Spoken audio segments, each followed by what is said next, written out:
Hello guys, welcome back to my new vlog. আজকে বিজয়া একাদশী। তো আজকে শ্রীজুর বাড়িতে কি কি খাওয়া আছে দেখো। এখানে রয়েছে কটা ফলমূল, হবে তরকারি।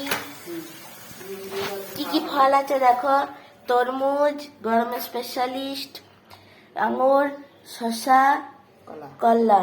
খেজুর খেয়ে নিয়েছি। সবজি করবো ঝিঙে, কুমড়ো, আলু, বরবটি, গাজর, সজনে ডাঁটা দিয়ে সবজি রাখবো, এটা খাওয়া হবে। আর এই যে দুধ মাখবো, সাবু কলা দিয়ে দুধ মাখবো, সাবুটা এখন ভিজানো হয়নি। এই হচ্ছে একাদশীর খাবার। আজকে কি একাদশী রে? বিজয়া একাদশী। সবজিটা রান্না করবো, গরম গরম খাওয়া হবে। আজকে শুনছে না শ্রীজুদের সঙ্গে খাবে। যাই হোক, সাবস্ক্রাইব শ্রীজুর channel, Sreeja's vlogs and food Sreeju. Bye by.